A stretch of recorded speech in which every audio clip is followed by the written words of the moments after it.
رات کے وقت 10:30 پر اسرائیلی اہلکاروں نے رمضان المبارک کے دوران مسجد اقصیٰ میں عبادت کے لیے موجود نمازیوں پر حملہ کر کے 350 فلسطینیوں کو گرفتار کر لیا تھا۔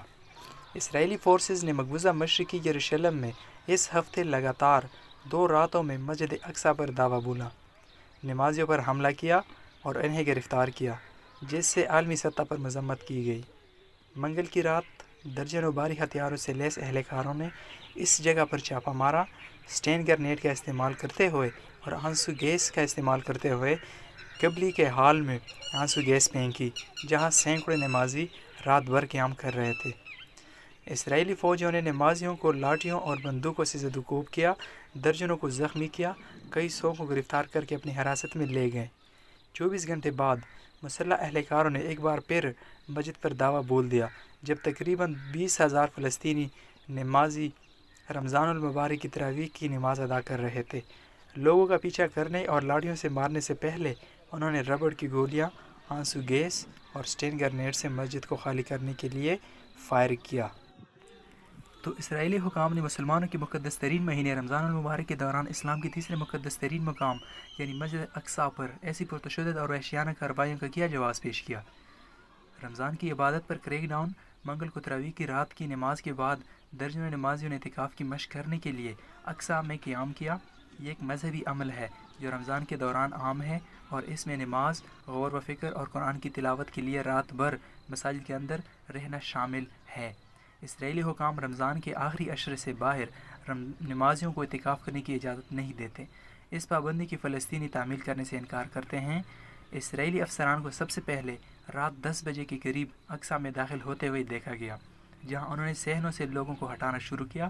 جب صحنوں میں بیٹھے ہوئے لوگوں کو ہٹایا جا رہا تھا، درجنوں دیگر نمازیوں نے اسرائیلی کریک ڈاؤن سے بچنے کے لیے خود کو قبلی نمازگاہ کے اندر بند کر لیا۔ پولیس نے کہا کہ یہ کمپاؤنڈ میں اس لیے داخل ہوئے کیونکہ مسجد کے اندر سینکڑوں فسادیوں اور مسجد کی بے حرمتی کرنے والوں نے خود کو روک لیا، حالانکہ یہ جھوٹ تھا۔ مسجد اقصیٰ پر حملہ عبادت کی رات اسرائیلی بربریت کی رات کیسے بن گئی؟ اس نے ایک بیان میں کہا، جب پولیس اندر داخل ہوئی تو ان پر پتھراؤ کیا گیا اور مشتعل افراد کے ایک بڑے گروپ کی طرف سے مسجد کے اندر سے آتش بازی کی گئی۔ پرانے شہر سمیت مقبوضہ مشرقی یروشلم پر اسرائیل کا کنٹرول بین الاقوامی قوانین کے کئی اصولوں کی خلاف ورزی کرتا ہے، جس میں کہا گیا ہے کہ کسی قابض طاقت کو اپنے زیر قبضہ علاقے میں کوئی خود مختاری حاصل نہیں ہے اور وہ وہاں کوئی مستقل تبدیلی نہیں کر سکتا۔ فلسطینی وزیر اعظم محمد شتیح نے منگل کے چھاپوں کے بعد کہا کہ اسرائیل تاریخ سے سبق نہیں سیکھنا چاہتا کہ اقصیٰ فلسطینیوں اور تمام عربوں اور مسلمانوں کے لیے ہے، اور اس نے غاصبانہ قصبے کے خلاف ایک انقلاب برپا کیا۔ اسرائیلی آبادکاروں کی دراندازی کے لیے راہ ہموار کرنے کے لیے بدھ کی علیحدہ صبح اسرائیلی فورسز نے ایک بار پھر نمازیوں کو منتشر کیا اور انہیں زبردستی مسجد سے باہر نکال دیا۔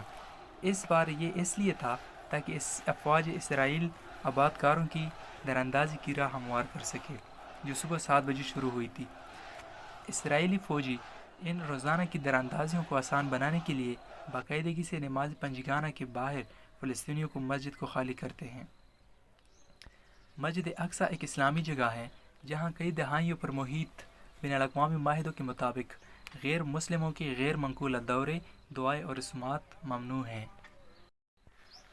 اسرائیلی گروپوں نے حکام کے ساتھ مل کر طویل عرصے سے عالمی پابندیوں کی خلاف ورزی کی ہے اور اس جگہ پر چھاپوں کی سہولت فراہم کی ہے اور نماز اور مذہبی رسومات ادا کی ہیں۔ منظم حملے ظاہر کرتے ہیں کہ اسرائیلی حکام نسل پرستی کے اپنے ظالمانہ نظام کو برقرار رکھنے کے لیے کس حد تک جائیں گے۔ گزشتہ 2 دنوں کی چونکا دینے والی فوٹیج میں دکھایا گیا ہے کہ اسرائیلی سیکورٹی فورسز مردوں، عورتوں اور بچوں کو مارتے ہوئے اور انہیں مسجد سے باہر گھسیٹتے ہوئے لے جاتے ہیں، جہاں وہ پرامن عبادت اور عکاسی میں رات گزارنے کے لیے جمع ہوئے تھے۔ ایک بار پھر اسرائیلی سیکورٹی فورسز نے دنیا کو دکھایا ہے کہ رنگ برنگی کیسے نظر آتی ہے۔ ایمنسٹی انٹرنیشنل کی مشرق وسطیٰ اور شمالی افریقہ کے لیے علاقائی ڈائریکٹر ہیبہ موریف نے کہا، اسرائیلی سیکورٹی فورسز نے اب فلسطینی عبادت گزاروں کو مسلسل 2 راتوں میں دہشت کا نشانہ بنایا ہے۔